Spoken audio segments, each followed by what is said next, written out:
வணக்கம் சுமதி சமையல். இன்றைக்கி வெண்டைக்காய் புளிக்குழம்பு செய்ய போகிறோம். அது எப்படி செய்கிறதுன்ட்டு வீடியோக்குள்ளே போய் பார்க்கலாம் வாங்க. ஏன்னா எண்ணெய் ஊற்றிக்கலாம்ப்பா. இது நல்லா நிறையா ஊற்றிக்கோங்க.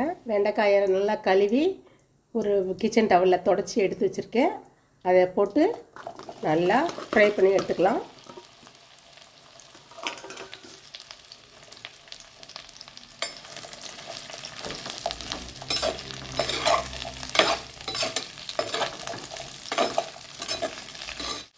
லைட்டாக உப்பு கொஞ்சம் போட்டுக்கலாம். இந்த மாதிரி எண்ணெயில் வெண்டைக்காயை நல்லா வணக்கணும்னா இந்த வளவளப்பெல்லாம் இருக்காது. அதுக்காக தான் நம்ம எண்ணெயை ஊற்றி வணக்கிறோம். உப்பு எதுக்கு போடுறோன்னா உப்பு இந்த பச்சை நிறம் மாறாமல் இருக்கும்ப்பா. அதனால் நான் உப்பு கொஞ்சம் போட்டிருக்கேன். போட்டு நல்லா வணக்கிக்குவோம். நல்லா ஒரு பாதி வேக்காலம் வெந்துருச்சு. இப்போ இதை வேறு பாத்திரத்தில் எடுத்து வச்சுக்குவோம். அதே எண்ணெயில் அதோட கொஞ்சம் கூட எண்ணெய் ஊற்றிக்கிட்டேன். கடுகு நம்பருக்கு போட்டிருக்கோம். போட்டு அது பொரியட்டும். கடுகு பொரிஞ்சிருச்சு. வெந்தயம் கொஞ்சம் போட்டுக்கலாம். ஒரு அரை ஸ்பூன் வெந்தயம் போட்டுக்கோங்க. ஒரு வெங்காயம் வச்சுருக்கேன், கட் பண்ணி வச்சுருக்கேன், அதையும் போட்டுக்கோங்க. போட்டு நல்லா வணக்கிக்கலாம். பூண்டு 10 பல்லு பூண்டு போட்டுக்கலாம். போட்டு நல்லா வணக்கிக்குவோம். கொஞ்சம் கருவேப்பிலை போட்டுக்கலாம். 2 தக்காளி அரைச்சி வச்சுருக்கேன், அதை ஊற்றிக்கலாம்.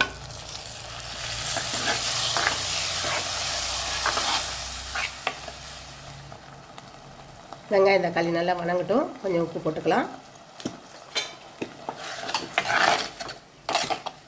இந்த வெங்காயம் நல்லா வணங்குனுச்சுன்னா தான் இந்த குழம்புக்கு ஒரு டேஸ்ட்டே நல்லாயிருக்கும். நல்லா வணக்கிக்குவோம்.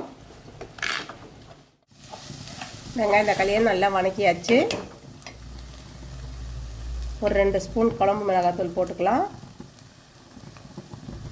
மஞ்சத்தூள் ஒரு 1/4 டீஸ்பூன் போட்டுக்கலாம்.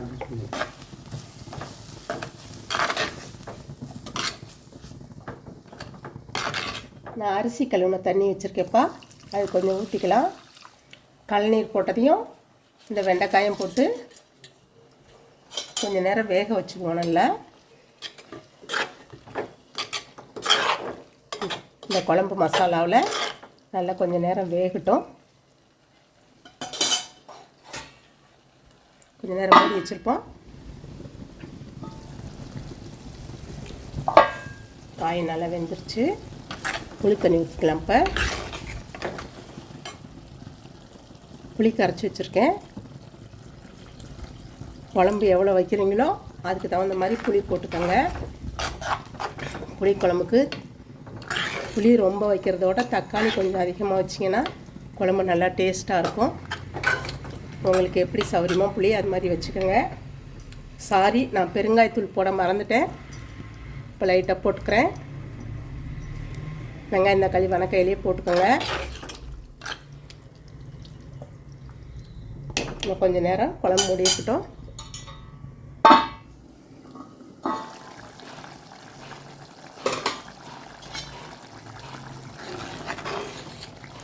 குழம்பு நல்லா கொதிஞ்சு ரெடி ஆகிடுச்சு.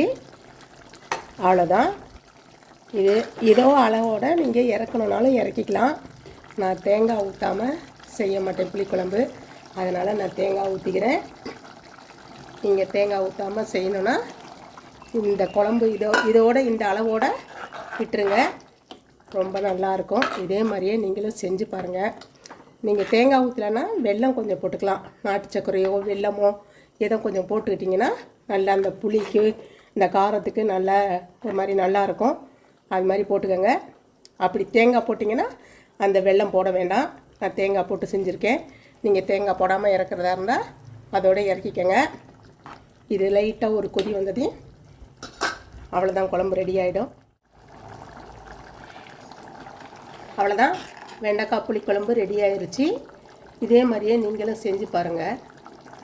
செஞ்சு பார்த்துட்டு சுமதி சமையலுக்கு லைக் பண்ணுங்கள், ஷேர் பண்ணுங்கள், சப்ஸ்கிரைப் பண்ணுங்கள். தேங்க்யூ.